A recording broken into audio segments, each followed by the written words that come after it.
werden jetzt zu diesem Preis übergehen. Das ist ein Preis, der für Bachelor-Studenten ist. Und zwar prämieren wir dort die Arbeiten im Bereich von Sport. Und es gibt ein externes Selektionskomitee. Und die selektionieren dann die beste Arbeit, von denen die eingereicht wurde. Und jetzt darf ich euch Anna Zürcher und Mirjam Zedi vorstellen. Das sind diese zwei Girls, die dieses Jahr diesen Preis gewonnen haben. Und sie haben ihre Arbeit in Zusammenarbeit mit der Berner Fachhochschule geschrieben. Herzlich willkommen.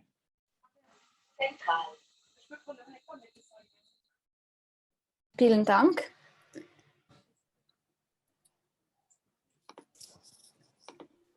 So, ich werde kurz meinen Bildschirm freigeben.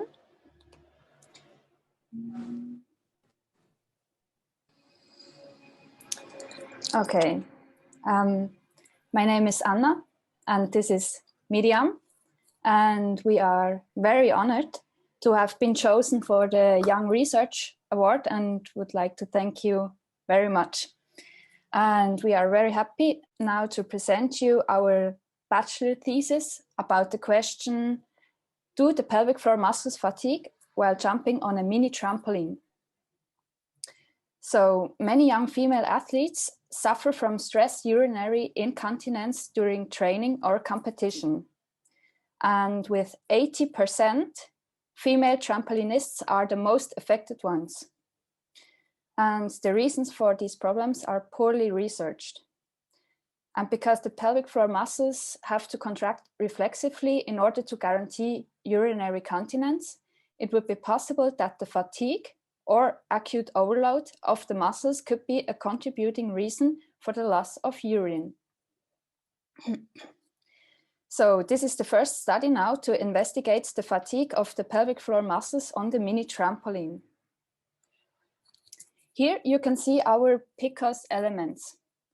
2 healthy females at the age of 22 and 24, which were nulliparous, took part to the experiment. Our intervention consisted of 10 minutes of mini trampoline jumping with a total of 750 jumps. We had no control group.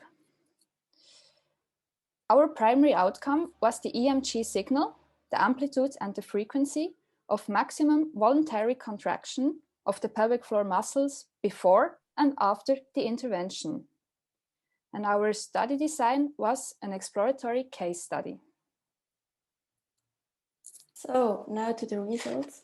As you can see here, the frequency of the EMG during maximum voluntary contraction of the pelvic floor muscles decreased after the mini trampolining in both test persons. However, the amplitude of the EMG changed positively in test person 1 and negatively in test person 2. While a decrease in amplitude is most likely a sign of fatigue, an increase could be a sign of fatigue as well as an expression of excitation. There are many possible reasons for this difference. One explanation could be that since one of the test subject, test person 1, does a lot of impact sports, her pelvic floor muscles may have been more resistant to this activity.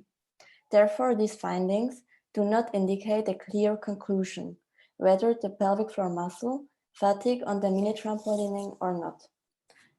So next slide. Yes, but we can definitely say that after jumping on a mini trampoline, the MVC, the maximum voluntary contraction of pelvic floor muscles, is altered. This implies that mini trampolining has an effect on the pelvic floor muscles, but it is unclear what the effect depends on and how it looks like. Based on our research, we can assume that to prevent urinary incontinence during acute stress on the pelvic floor muscles, sport-specific training of the pelvic floor muscles is recommended. But in order to be able to make a more precise statement, it is necessary, for example, to conduct studies on larger population with different intensities of intervention and characteristics of the jumping surface.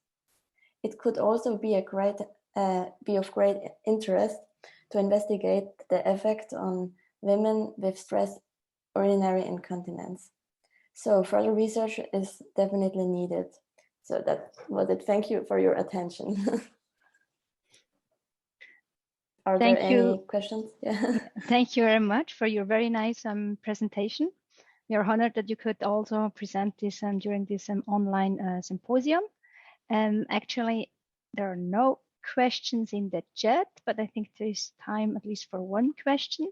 So as we could observe that amplitude is probably not the best variable to assess, right? If you are interested in the fatigue, but it seems that frequency worked rather well as a variable to assess when you are interested in fatigue. Is there any other variables or any manner how you could investigate the effect of mini trampoline jumping on fatigue?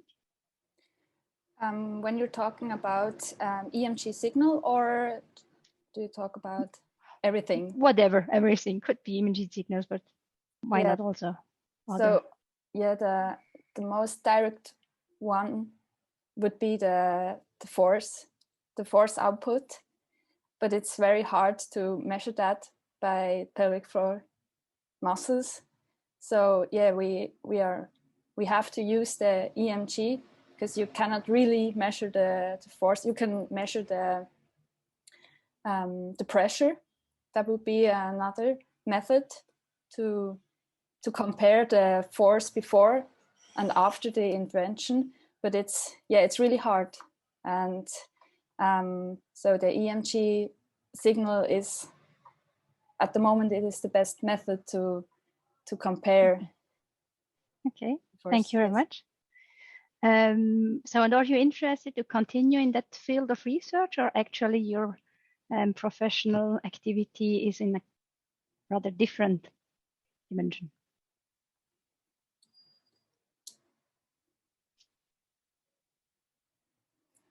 Can you repeat the question, please? I didn't understand. I mean, you are really in the topic, right? Of yeah.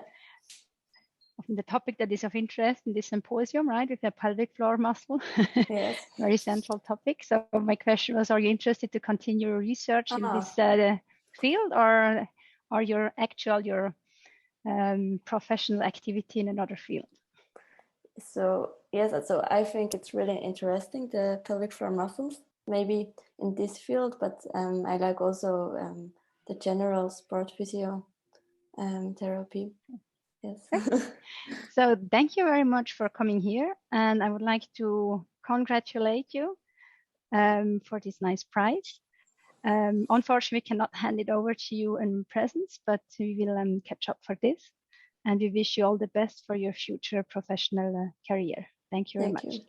Thank you very much. Thank you.